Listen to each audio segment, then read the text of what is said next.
তো দেখা গেলো বাচ্চাগুলো হয়তো যখন 15 দিন 20 দিন বয়স হলো তখনই মানে বাচ্চা বড় হওয়ার আগেই বাচ্চা বিক্রি শেষ। তখন আমার মনে হলো যে এখন আমার ওই দর্জির কাজের চেয়ে যে আমি যে বাচ্চার ব্যবসা করতেছি এটি আমার কাছে ভালো হবে। আসসালামু আলাইকুম সম্মানিত দর্শক শ্রোতা, টেকনাফ থেকে তেঁতুলিয়া, রূপসা থেকে পাথরিয়া, দেশে কিংবা প্রবাসে যে যেখান থেকে আমার এই ইউটিউব চ্যানেলটি দেখছেন, আশা নেই বিশ্বাস আপনারা প্রত্যেককেই অত্যন্ত ভালো আছেন। তো সম্মানিত দর্শক শ্রোতা, আজকে একটি গুরুত্বপূর্ণ ভিডিও নিয়ে সিরাজগঞ্জ জেলার উল্লাপাড়া থানার আব্দুল আজিজ ভাইয়ের সফলতার গল্পটাই তুলে ধরব। তো কিছু জানবো এবং কিছু জানাবো। সম্মানিত দর্শক শ্রোতা, শুরু থেকে শেষ পর্যন্ত ভিডিওটি অবশ্যই দেখবেন। তো আজকের একটা গুরুত্বপূর্ণ ভিডিও নিয়ে সম্পূর্ণ ভিন্ন ধর্মী এবং ভিন্ন টেকনিকের আজকে আপনাদের কিছু জানাতে চাই। তো সম্মানিত দর্শক বিন্দু, শুরুটা 3টা প্রশ্ন নিয়ে আজকে আমরা কথা বলবো। শুরুতেই আপনার আজকের শুরু থেকে শেষ পর্যন্ত যদি আপনি ভিডিওটা দেখেন তো আপনার বেকারত্ব জীবনের হতে পারে একটা টার্নিং পয়েন্ট। তো সম্মানিত দর্শক শ্রোতা, সরাসরি আমরা চলে যাব আব্দুল আজিজ ভাইয়ের কাছে। সরাসরি 3টা প্রশ্ন নিয়ে আজকে আমরা ভিডিওটা করতে যাচ্ছি। তো দর্শক চলেন সরাসরি আমরা চলে যাই। আসসালামু আলাইকুম। ওয়ালাইকুম আসসালাম। তো আব্দুল আজিজ ভাই কেমন আছেন? আলহামদুলিল্লাহ, আপনি কেমন আছেন? আলহামদুলিল্লাহ, আল্লাহ তাআলা রাখছে ভালো। তো ভাই আজকে আপনাকে কিছু প্রশ্ন করব। সেই প্রশ্নটা হলো যে আসলে একজন মানুষ কিভাবে খামারটা শুরু করতে পারবে, এক। দ্বিতীয়ত প্রশ্নটা আপনি করব, আপনি কিভাবে সফল হলেন, আপনার সফলতার গল্পটা। আর তৃতীয়ত একজন মানুষ, একজন বেকার, টাকা নেই কিন্তু সে শুরু করতে চাচ্ছে, আসলে কিভাবে সে শুরু করতে পারে। এই 3টা কথার উপরেই আমরা আজকে আপনার কাছে কিছু জানবো এবং আপনার তথ্য থেকে আমরা সারা দেশবাসীকে একটু জানাবো সে কিভাবে এই বিজনেসটা করতে পারে। তো প্রথমেই আপনার কাছে আমি প্রশ্নটা করতে যাচ্ছি, সেটা হলো যে আসলে আপনি শুরুটা কিভাবে করলেন এবং অন্য কিভাবে শুরুটা করতে পারে।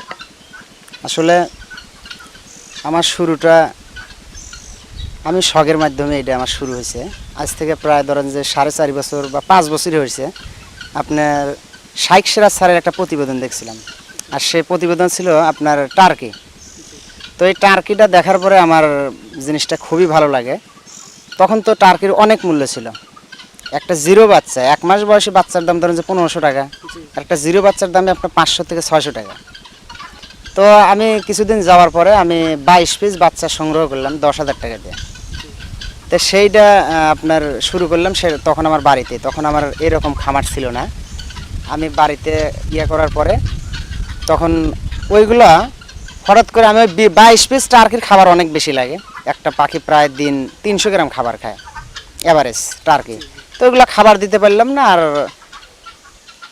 পাখিগুলো বড় হয়ে গেল। আমার ছোট্ট একটা জায়গা ছিল যেখানে 22 পিস টার্কি থাকার মতো জায়গা না।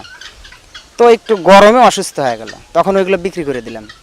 বিক্রি করে দেওয়ার পরে আপনার তখন আমি বগুড়া বাচ্চা কিনে আনলাম, টার্কির বাচ্চা। তো টার্কির বাচ্চাটা আনার পরে তখন আমি ওইটা হয়তো যখন আনার পরে আমি একটা ব্যানার বানাইলাম, বানার পরে আমার রাস্তার পাশে লাগাই দিলাম।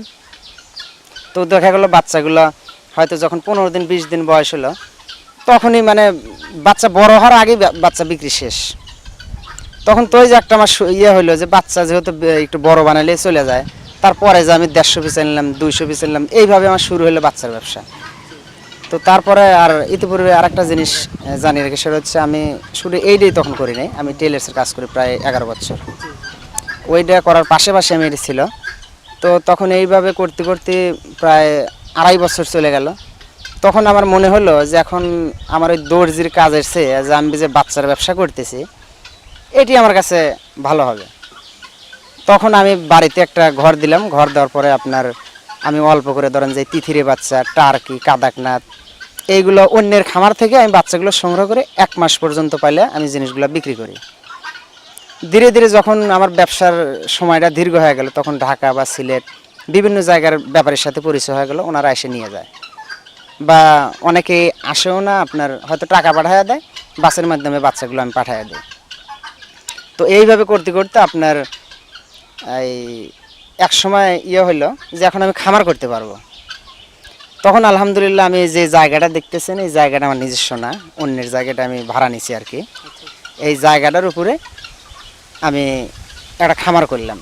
আমার যে বড় ঘরটা দেখতেছেন, আর এই ঘরটা আবার এটা মনে করে হয়তো 20 দিন বয়স হয়েছে এই ঘরটা দেওয়ার, আবার নতুন করছি। তো ইয়া করার পরে আলহামদুলিল্লাহ এখন ভালো একটা রেজাল্ট আসলো, তো এই ঘরটাও দিছি, আর ওই ঘরে এখন শুধু বাচ্চা আছে আমার। এই তো এইভাবে আমার মানে আমার এরই মধ্যে আসার গল্প আর কি। আসলে মূলত আমি এটা করি না, আমি টেইলর্সের কাজ করতাম, কিন্তু এখন 2 বছর ধরে আল্লাহর রহমতে খালি এইটার পারি এখন আছে। তো দর্শকবৃন্দ, আসলে সে মানে একটা পেশা তখনই ছেড়ে দেয় যখন আর একটা পেশায় লাভজনক হয়। তো এখন লাভজনক অবস্থানে তিনি আছেন, এবং যে কোনো বেকার ব্যক্তি এক কথায় তার কথাতে আমি বুঝতে পারলাম এটা কিছু শুরু না করে সে সফল হতে চায়, এটা সম্পূর্ণই বোকামি। তো সম্মানিত দর্শক শ্রোতা, যারা বেকার সমস্যা নিয়ে আছেন তা আসলে জানে সেই ব্যক্তি যে বেকার কতটা কঠিন। তো সম্মানিত দর্শক শ্রোতা, যারা যেখান থেকে দেখছেন, তো আপনি এটা শুরু করবেন, এটাই হলো সবচেয়ে বড়। তো এখানে শুরু করতে কি লাগবে এবং কত টাকা পুঁজি অন্তত লাগতে পারে এবং কতটা বাচ্চা নিয়ে শুরু করতে পারে, তো এই বিষয়টাই হুজুরের কাছে জানতে চাইছি। এখন একজন মানুষ কয় পিস দিয়ে এটা শুরু করবে বা এগুলা তার মানে একদম কম দিয়ে যদি শুরু করে, ধরেন 10 পিস কি 20 পিস দিয়ে যদি শুরু করে, তাতে কি কোনো সমস্যা এবং সে সফল হতে পারবে না, এরকম কিছু আছে? না, আপনার যে কোনো জিনিস একটু সময় নিয়ে করাই ভালো। প্রথমে যে 2-4-500 নিয়ে খামার করলো এটা ঠিক না।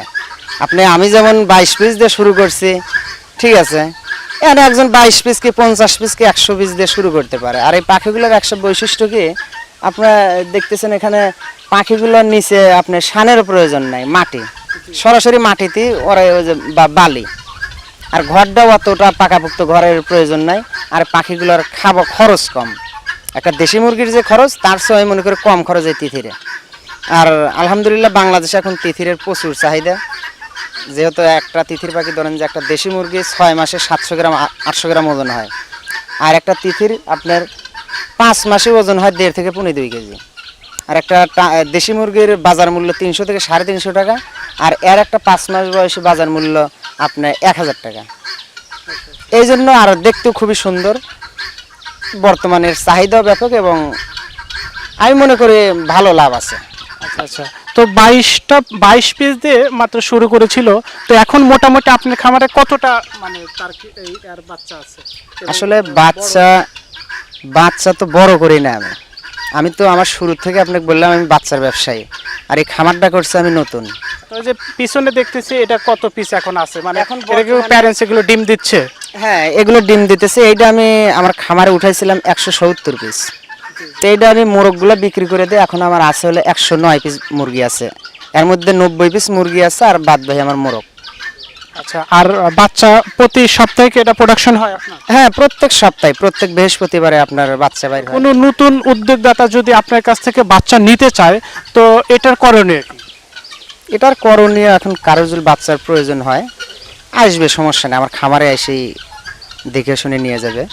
আর সে মনে করেন আমার বাড়ি হয়তো দূরে, আমার আসার সমস্যা, বাচ্চা পাঠিয়ে দেওয়া যাবে, সমস্যা নেই। আচ্ছা, তাহলে আপনি কুরিয়ার অথবা মনে করেন যে গাড়িতে আপনি যে কোনোভাবে আপনি বাচ্চা সেখানে পৌঁছাতে পারবেন। যদি 20 পিস 10 পিস নিয়ে শুরু করতে চায় একজন ব্যক্তি, তাহলে সেটাও দিতে পারবেন তো নাকি? হ্যাঁ, সমস্যা নেই, যার যতটুকু সামর্থ্য, কারণ এটা তো শৌখিন জিনিস। এখন একজন বেশি পালবে বা আর একজন কম পালবে, তাকে দেবো না এটা তো হয় না। যে 2 পিস লিখে তাকেও দেবো, সমস্যা নাই, সে যদি খরচে পারে। কারণ আপনি সিলেটে যদি হয়তো বলে যে আমার 5 পিস বাচ্চা লাগবে, পাঠিয়ে দেবো, কেয়ারিং খরচটা তার। আচ্ছা, তো যারা আসলে এখনো শুরু করে নাই, তো তাদের উদ্দেশ্যে আপনার কি মতামত? তাহলে শুরু করলেই কি এটা বেটার? এখন শুরু করা এটা তার কাউকে ওইরকম মানে এখনো ভাবছে যে আসলে কি করি, মানে সিদ্ধান্তহীনতা আছে, তো তাদের উদ্দেশ্যে যদি আপনি একটু বলতেন যে বসে থাকার সে যদি একটা কিছু করে, তাহলে অবশ্যই তো সেখান থেকে একটা লাভজনক সে মুখ দেখতে পারে এবং সে সফল হইতে পারে, এমনটা মানে সে প্রত্যাশা নিতে পারে আপনার কাছ থেকে। এখন একজন যদি মনে করে যে আমি শুরু করব, আবার যদি মনে করে শুরু করব লস হয়ে যাবে, তা আসলে তো শুধু খামার যে আমি করছি তা না, দেশে কিন্তু অনেক খামার আজ কয়েকটা 5-6 বছর ধরে তিথির ব্যবসাটা চলতেছে, আলহামদুলিল্লাহ খুব ভালো। তো এইটা ধরেন যে শুধু মনে করলে হবে লস হবে কি লাভ হবে, এইটা নিয়ে বসে থাকলে তার ধরেন যে সফলও হওয়া যাবে না বা কোনো কিছু হওয়া যাবে না। যে কোনো কাজ করতে একটু রিস্ক নিতে হয়, শুরু করা লাগবে, কম দেখ আর বেশি দেখ শুরু করতে হবে, তবে কি একটা জিনিসের রেজাল্ট পাওয়া সম্ভব। তো ধন্যবাদ সম্মানিত দর্শক শ্রোতা, আসলে আমরা এ পর্যায়ে আমরা টোটালি তার একটা খামার ছিল ছোট্ট, মাত্র 22 পিস নিয়ে শুরু করেছিল, তো এখন তার অনেক বড়, তার মোটামুটি 3টা ঘর তিনি করেছে।